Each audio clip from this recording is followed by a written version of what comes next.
Instagram's familiar blue glow reflects in my eyes as I scroll through my feed, a momentary break from the press release I've been crafting all morning. Sunlight streams through the blinds of my Austin office, casting alternating bars of light and shadow across my desk. Another day at Whitmore PR, another deadline to meet. Then I see it. My finger freezes mid-scroll. I blink, certain I'm mistaken. But the image remains unchanged.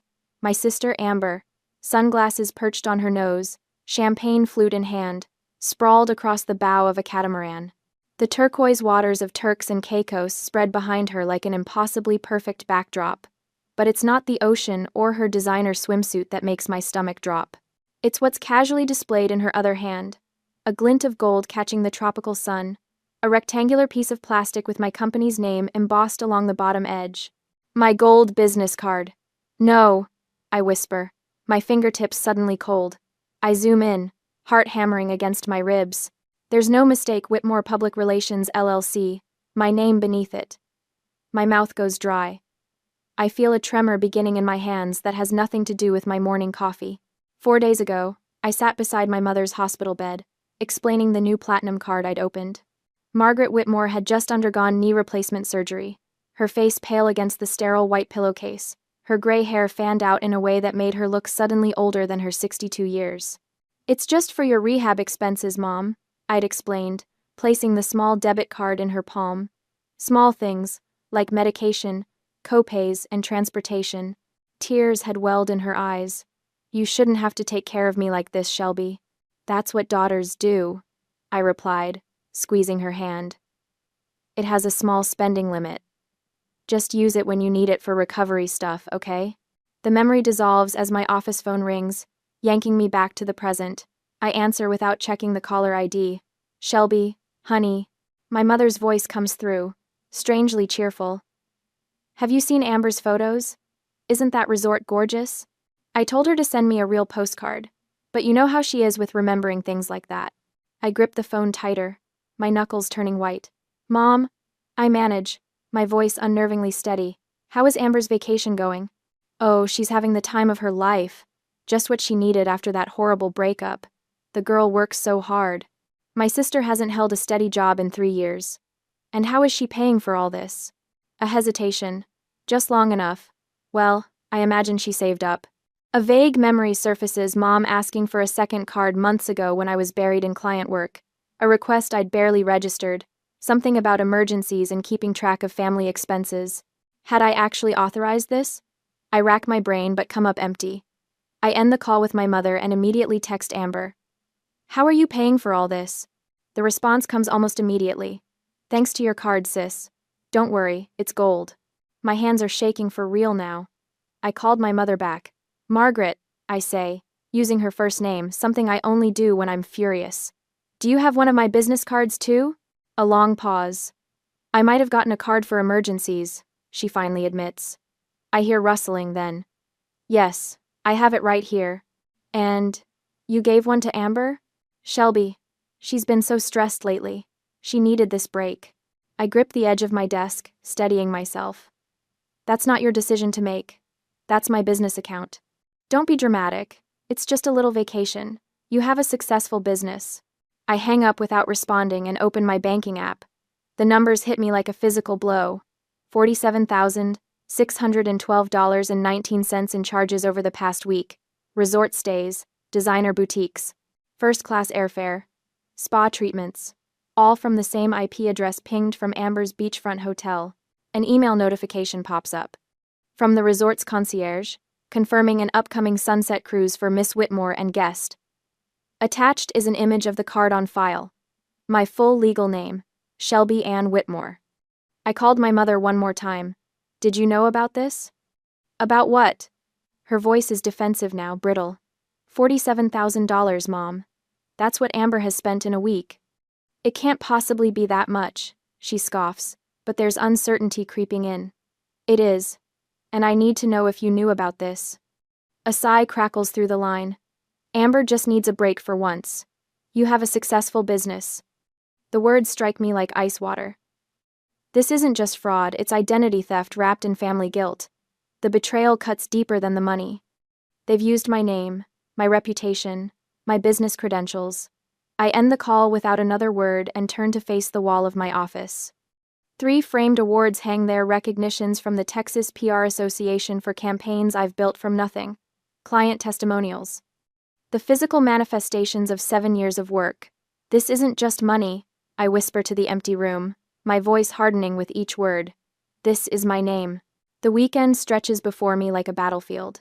My laptop screen casts a blue glow across my living room as Saturday morning light filters through half-drawn blinds.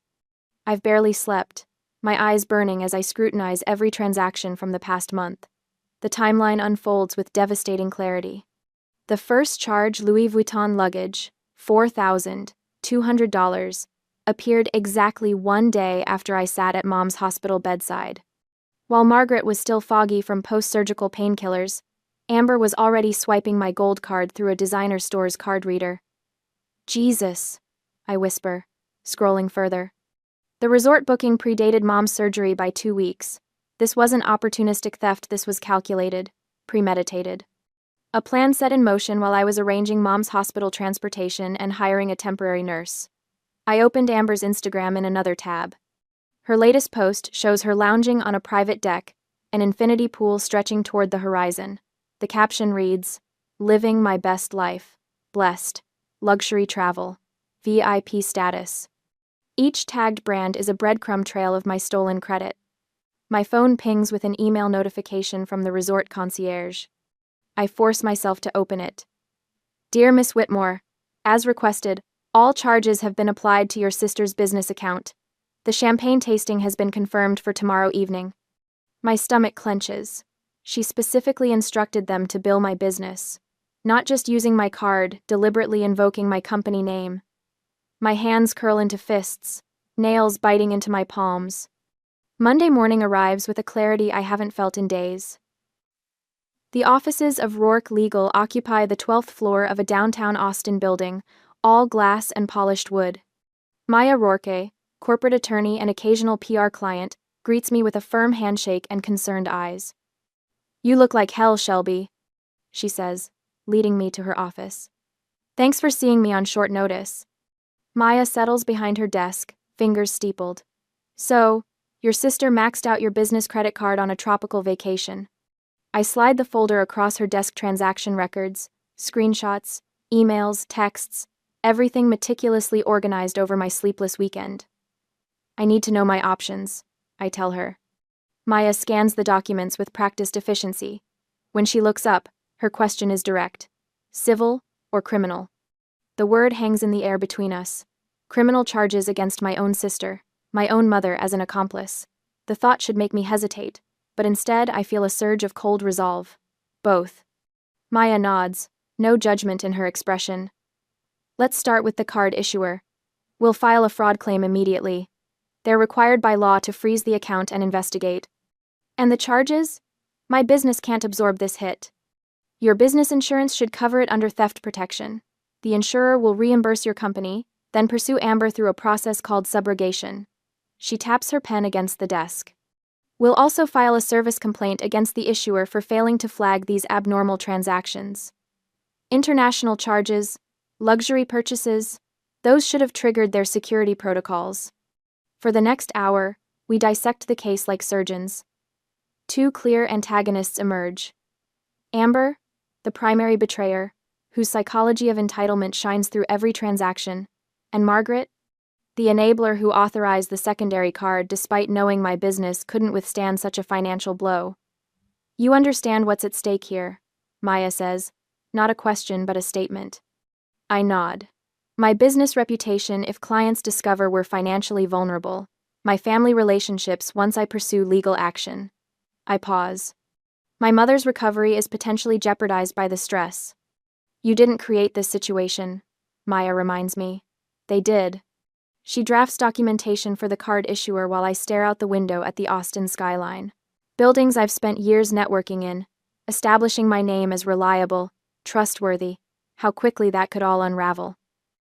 My phone buzzes. Another Instagram notification from Amber. A sunset photo, champagne flute in hand. The ocean spread before her.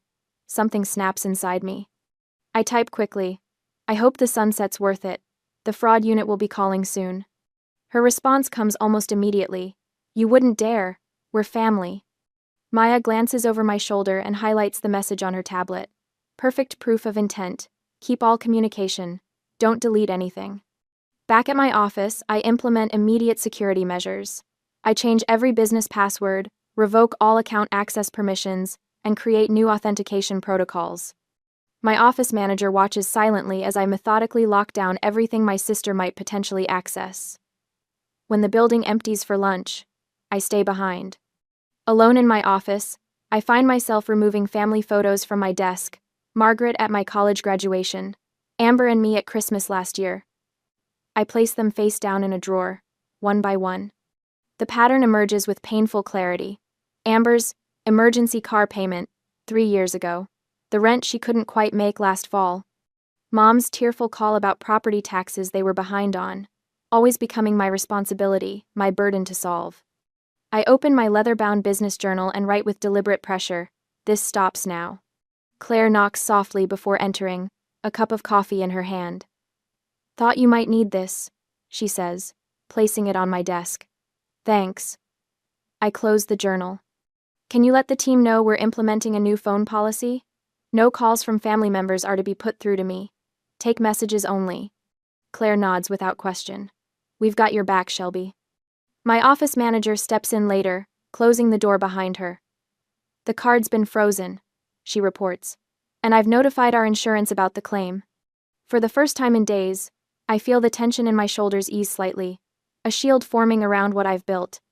That night, for the first time since discovering Amber's betrayal, I slept without waking. The next morning brings an email notification. Claim processing initiated. Insurer investigating. My phone is filled with notifications, missed calls from Amber. Voicemails from Mom, her voice tearful, accusing me of betrayal and lack of compassion. But the card is frozen. Amber's resort access was suspended. The system is working as it should. Alone in my apartment that evening, I find myself staring at the family photos I've brought home from the office. Still face down, now in my bedroom drawer. When the tears come, they're silent, falling onto my hands as I sit on the edge of my bed. This victory, necessary as it is, comes at a cost I'm only beginning to calculate.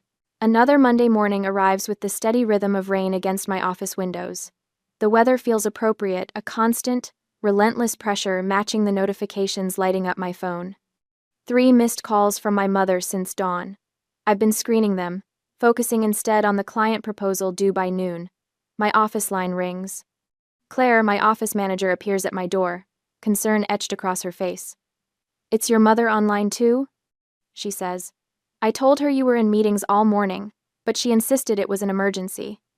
An emergency. The word that's been leveraged against my better judgment for years. I exhale slowly, straightening my spine. Put her through. When I lift the receiver, Margaret doesn't wait for my greeting. You're destroying your sister's life. She spits, her voice trembling with fury. Over what? A mistake? Some money that insurance will cover anyway? I swivel my chair to face the window, watching water track down the glass in jagged rivers. Stealing $47,000 isn't a mistake, Mom. It's a felony. She meant to pay it back. With what money? The job she doesn't have? This will follow her forever, Shelby. A criminal record. I close my eyes. She should have thought of that before she told the resort concierge to charge everything to her sister's business account. If you go through with this, Margaret says, her voice dropping to a whisper that cuts deeper than her shouting, you'll split this family forever. Is that what you want? To destroy the only family you have over money? The line goes dead before I can respond. I replace the receiver with deliberate care, my fingers trembling slightly. Claire knocks softly. Everything okay? I nod. Just family being family.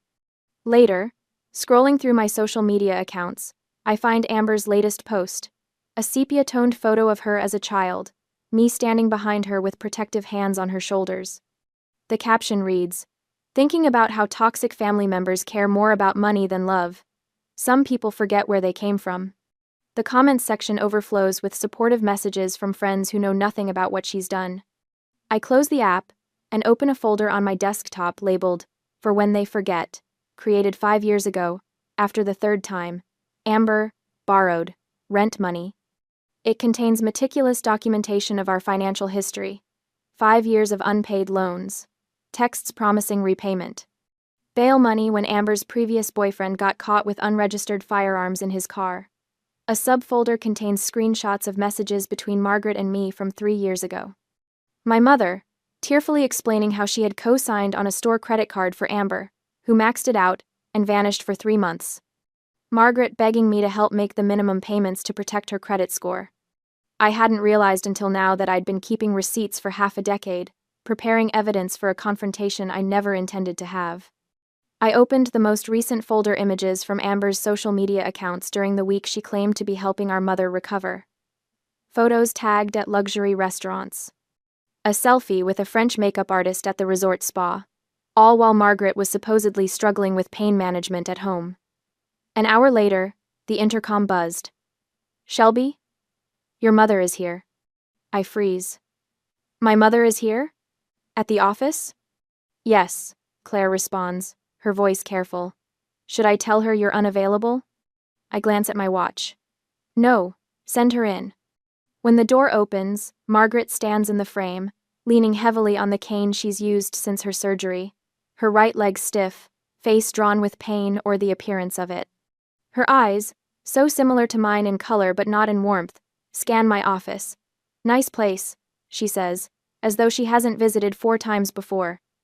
"Business must be good." "It was," I say, not offering her a seat, until my own mother and sister stole my identity. She limps forward, each step a theatrical wince. "Don't be dramatic, Shelby. Amber made a mistake. She's young." "She's 27, Mom.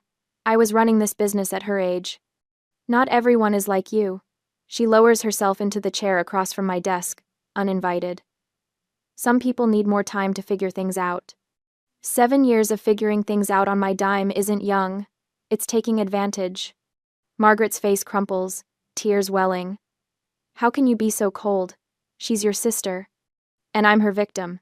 I slide a folder across the desk. "These are your physical therapy appointments for the week Amber was posting from Turks and Caicos. You canceled all but one." Her mouth opens, closes.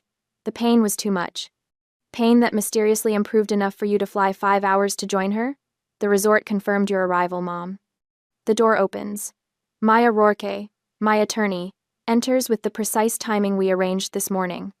Her presence shifts the energy in the room, immediately cool professionalism against Margaret's emotional theater. "Mrs. Whitmore," Maya says with a polite nod. "I wasn't aware you were joining us today." "This is a family matter," Margaret says, suddenly sitting straighter. "Actually," Maya responds, setting her briefcase on the edge of my desk. "This is a business matter involving identity theft, credit fraud, and potential conspiracy charges." Claire appears at the door, tablet in hand. "I've documented Mrs. Whitmore's arrival time and appearance per your request," she says to Maya. "The security camera footage has been archived." My mother looks between them, recognition dawning. "You're treating me like a criminal?" "We're creating a record," I corrected her. "Every interaction, every threat, every attempt to manipulate the situation is being documented." My phone rings. The caller ID shows Thomas Blackwell, my first mentor in the PR business, and now a major client. "Excuse me," I say, answering. "Thomas, thank you for calling back." His gravelly voice comes through clearly enough that I know Margaret can hear. "Shelby, I heard what happened. My daughter's firm handles cases like this all the time. Your name is your business in this industry. You're doing the right thing." After I hang up, Maya hands me a thick envelope. "The insurance adjuster called. They're reimbursing the full amount, and they've officially categorized this as identity theft and fraud." Margaret stands, swaying slightly, her cane suddenly less necessary. "You'd put your own sister in jail? Your own mother?" "The DA's office is reviewing the file," Maya interjects calmly. "It's out of Shelby's hands now." After they leave, I sit alone in my office as afternoon shadows stretch across the floor. For the first time since discovering Amber's Instagram post, the knot in my stomach begins to loosen.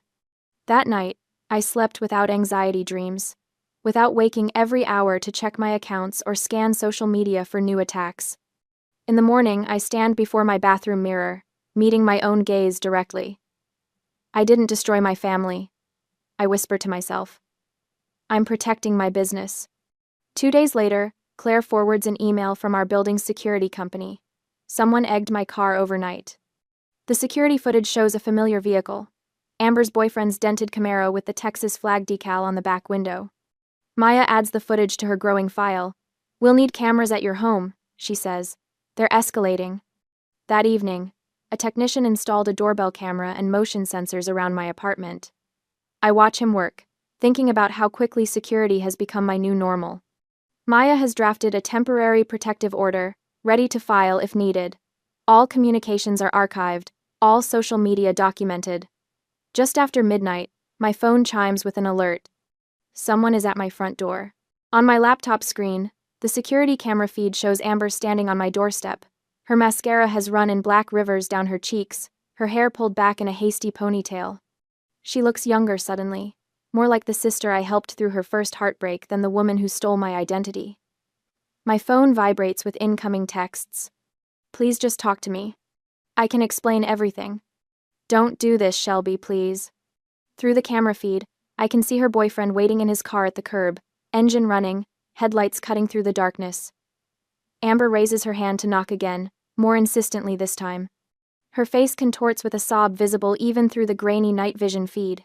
My finger hovers over the alarm button on my security app. One press and the system will trigger, alerting both the security company and police to an unwanted visitor. One press, and there's no going back from whatever line we're about to cross. Family or business. Sister or CEO. Amber knocks again, harder. I made my decision. The security camera's red light blinked steadily as I watched Amber's face contort on my phone screen. Her mascara had begun to run, black streaks marring her flushed cheeks.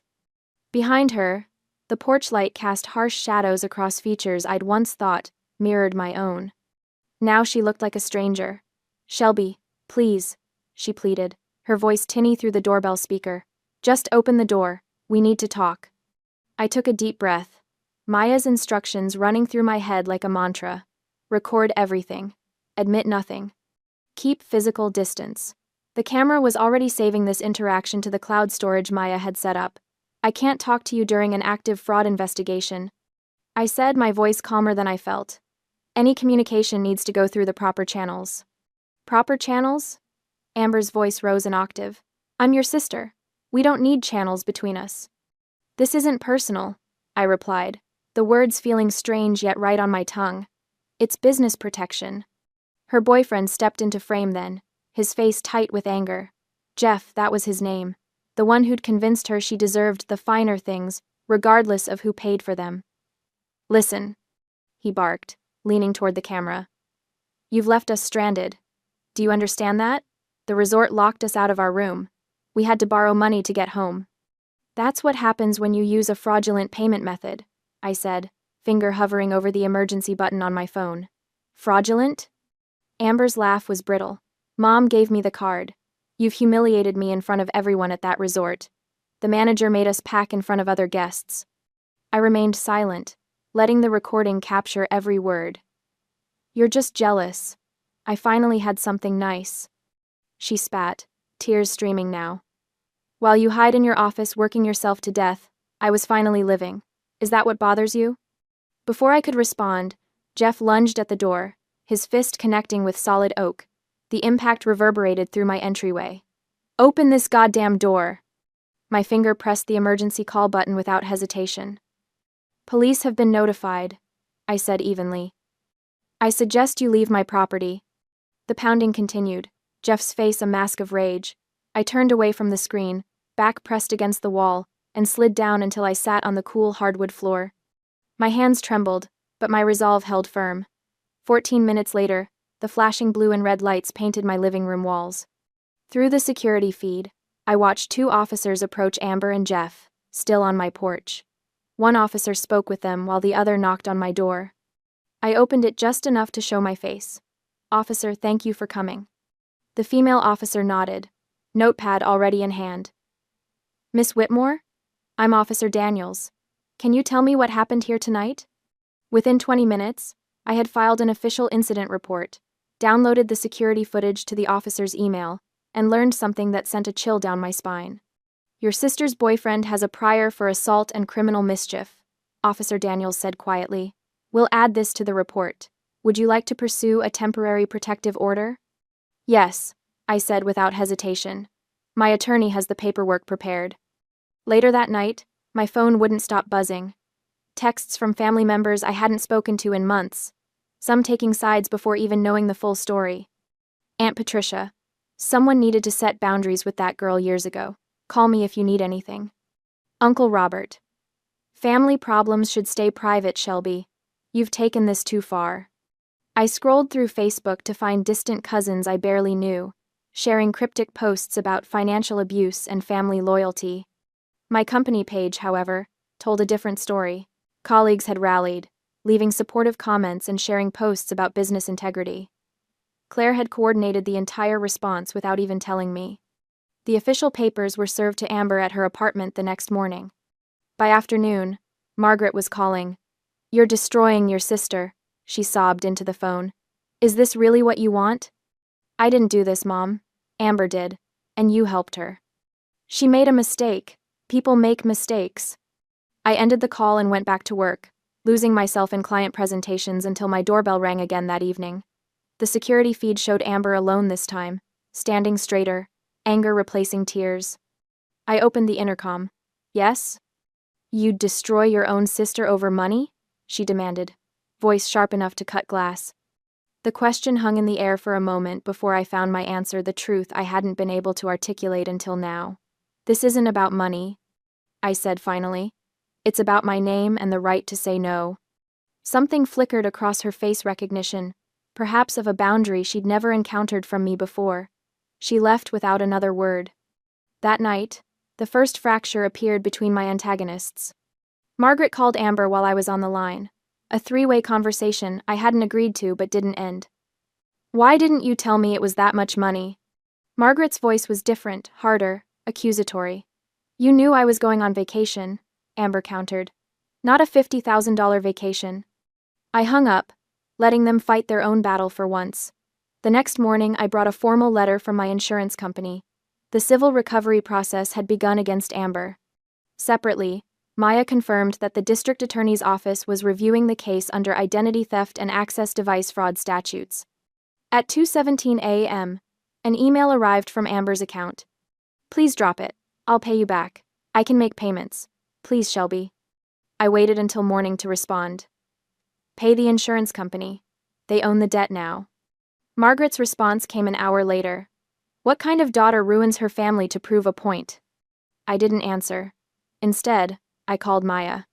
If my mother cooperates with the investigation, can we exclude her from the criminal referrals? If she admits she gave the card without authorization and testifies if needed, probably, Maya replied. Why? Second thoughts? No, I said, surprising myself with how certain I felt. Strategic thinking. When the local business journal called that afternoon, asking for comment on a prominent local businesswoman filing fraud charges against a family member, I directed them to the PR team I'd assembled for exactly this purpose. That night, for the first time since seeing that damning Instagram post, I slept without waking, without the knot of anxiety twisting my stomach. No dreams of drowning in paperwork or family accusations. Morning came with sunlight filtering through my bedroom blinds. I stood before the mirror, shoulders back, and spoke the words that now felt true. I'm not a victim. I'm setting an example. The newspaper sits on my desk like a bomb. Austin woman charged after using sister's business credit card for island vacation, reads the headline. My name isn't mentioned, but it doesn't matter. In Austin's interconnected business community, everyone knows. My phone has been chiming all morning with texts from colleagues, some supportive, others uncomfortably curious. I take a sip of coffee, scanning the article. Words like fraud, identity theft, and family betrayal jump out at me. The reporter managed to get a quote from Amber. This is a private family matter that's been blown completely out of proportion. No mention of the $47,000 she spent pretending to be me. Claire knocks on my office door. Your cousin Daniel is online too. Third family member today. Tell him I'm in a meeting. I turn back to my computer, where I've been monitoring the fallout. Amber's Instagram account, once filled with champagne flutes and catamaran selfies, has vanished. Her Facebook, too. As if erasing her digital footprint could somehow undo what she's done. My phone vibrates with a text from an aunt I haven't spoken to in years. Family problems should stay private. You're making a terrible mistake. The flying monkeys have been dispatched. That's what Maya called them yesterday, the relatives who appear out of nowhere when someone challenges the family hierarchy. They'll try to talk sense into you, she warned. Stand firm. My office phone rings again. My mother's number. I let it go to voicemail, but listened immediately. Shelby Ann. Her voice is thick with emotion, that particular blend of disappointment and manipulation she's perfected over the years. You need to withdraw these charges. Your sister will never recover from this. Is that what you want? To destroy Amber's life over a mistake? Call me back immediately. 1. I deleted the message. For 3 days, Margaret has refused to attend her physical therapy appointments, her newest form of protest. The rehab center called yesterday, concerned. I arranged for transportation directly to her sessions, bypassing her need to schedule them herself. My personal email pings. From Amber's boyfriend, a man I've met exactly twice. Subject line, family dirt. The message is 2 sentences. You think you want this to go public? I have stories about your family that would make great headlines. I forward it to Maya, adding it to our growing harassment file. The preliminary hearing is scheduled for next week, and every desperate attempt to make me back down only strengthens my resolve. A notification pops up on my screen. A new review on Google for Whitmore Public Relations. 1 star. Unprofessional and vindictive business practices. Would not recommend it. Posted by a blank profile created yesterday. My desk phone rings again, Maya. The insurance investigator called, she says without preamble. They've found evidence this isn't Amber's first rodeo. I grip the phone tighter. What do you mean? There were previous attempts to access your accounts. 3 declined transactions on your business debit card last year, attempts at cash advances, and an application for a store credit card in your name that was flagged by the fraud department. My stomach twists. I never knew about any of this. The DA's office is reviewing everything. They're considering additional charges based on the pattern of behavior. Maya's voice softens slightly. Shelby, this is bigger than we thought. Are you prepared for that? For a moment, doubt flickers. Is this too far? The criminal charges, the public exposure, the family fracture that will never heal. Then I remember Margaret's dismissal. Amber just needs a break for once. You have a successful business. As if my success were a resource to be pillaged rather than something I'd built through years of work. I'm prepared, I tell Maya, my voice steady. This was never just about the money.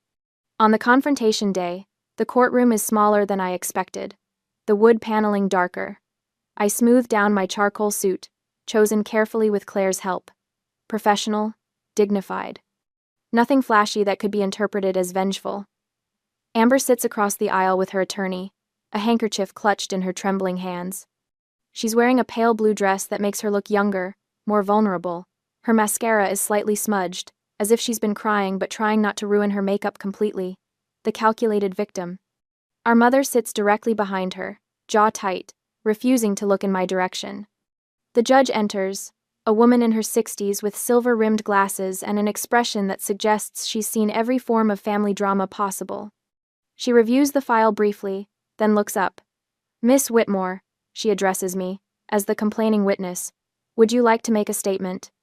I stand, feeling the weight of every eye in the courtroom. My throat tightens, but I push through it. Your Honor, I'm not here for revenge. I'm here to reclaim my name.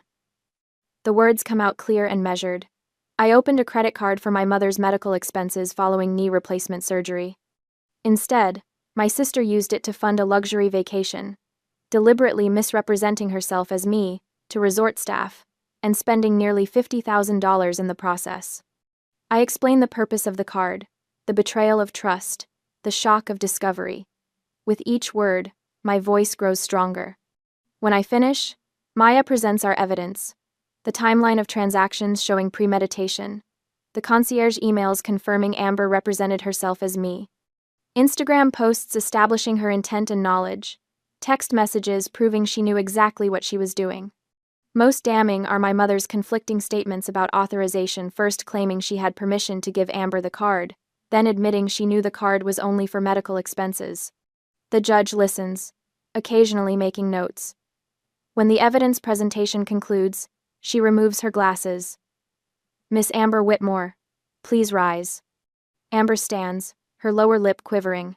The court orders full restitution to the insurance company in the amount of $47,612.19. You will serve 36 months of probation and complete mandatory credit abuse counseling. During this time, you are prohibited from opening any new lines of credit without court approval. The judge's gaze is unflinching. Family trust is a sacred responsibility. You violated that trust repeatedly and with calculation. This court takes such violations seriously. As we exit the courtroom, Amber brushes past me in the hallway. "You happy now?" she whispers, her voice hollow. I look directly into her eyes, seeing past the mascara tears to the entitlement beneath. "No," I reply calmly. "I'm free." Behind her, Margaret stands frozen, silent tears tracking down her face as the reality finally sets in. The power she and Amber held over me through guilt and obligation has shattered. Several extended family members who came to support Amber are watching, their expressions shifting as they witness the aftermath. Walking down the courthouse steps into the bright Austin sunshine, I feel the weight lifting from my shoulders. For the first time in months, I take a full, deep breath, the air tasting like something I'd forgotten: independence. 3 months had transformed Whitmore PR from a battleground to a sanctuary. Shelby surveyed her office, now bathed in morning light filtered through new blinds. The space breathed differently, walls repainted in pale sage rather than corporate beige, her awards now joined by framed client testimonials. Growth, not just survival. "Lisa and Thompson confirmed for 11, Claire announced, setting a coffee on Shelby's desk. "They're excited about the integrity campaign." "Major healthcare accounts used to terrify me," Shelby admitted. "Now they feel like the right challenge." The staff meeting that morning hummed with purpose. 10 faces instead of 4. Clear boundaries established in the employee handbook. Company resources remain within company walls. Every new hire signed acknowledgement of the financial safeguards Shelby had implemented: dual approval for expenses over $5,000. Automated alerts for unusual spending patterns. Back in her office, Shelby touched her phone, scrolling to contacts. Margaret and Amber remained in her address book, but with a simple designation beside each name: blocked. No more 2 a.m. calls about family loyalty. No tearful voicemails insisting, "Family means forgiveness." The silence had been deafening at first, then peaceful, now simply normal. Her computer chimed with an email notification from Austin Business Journal. "Interview request, fraud-proofing your family business's podcast." Shelby smiled. The podcast interview would be her 3rd public speaking engagement since the court case. The insurer had returned the full $47,612.19. Rather than putting it back into operating expenses, she had created something unexpected: a micro-grant fund for victims of family financial abuse. The first recipient called yesterday. Maya had reported last week over lunch. Similar situation. Brother emptied their mother's accounts, blamed the sister when she reported it. Shelby's journal lay open on her desk, last night's entry visible. "I mistook people-pleasing for love. Enabling for support. Guilt for responsibility." The handwriting grew steadier as the entry continued. Unlike the shaky scrawl from those first dark days. She touched the thin silver bracelet on her wrist, custom engraved with SWLLC, not flamboyant, just a quiet reminder. Her name, her company, her choice. Yesterday, she had authorized the final payment for Margaret's physical therapy. Insurance covered most, but Shelby settled the remainder anonymously. She wouldn't attend the sessions, hadn't since the day in court, but some responsibilities transcended anger. Thanksgiving plans now involved dinner with Claire's family instead of her own. Chosen family, Claire had called it. New traditions formed around honesty and shared values rather than obligatory blood ties. The financial literacy workshop last month brought unexpected healing when a young woman approached afterward. "My parents keep asking for startup investments," she confessed. "They call it supporting the family." Shelby had taken her card, written on the back. Your business isn't your family's ATM. The woman called the next day, ready to set boundaries. Walking home that evening, Shelby caught her reflection in a downtown storefront. Shoulders straight, eyes clear. 3 months earlier, she would have seen only guilt staring back. Crossing Congress Avenue, she spotted Margaret waiting at the opposite corner. Their eyes met briefly. Shelby nodded once, acknowledgement, not invitation. Margaret returned the gesture before the light changed and crowds separated them again. Forgiveness isn't reunion, Shelby thought, continuing homeward. It's release. The weight that had pressed on her chest for years, the crushing responsibility for everyone's happiness but her own, had finally lifted. In its place, the lightness of choice, the freedom of boundaries, the quiet confidence of owning her name. My name is Shelby Whitmore, she thought, unlocking her apartment door. It belongs to me alone.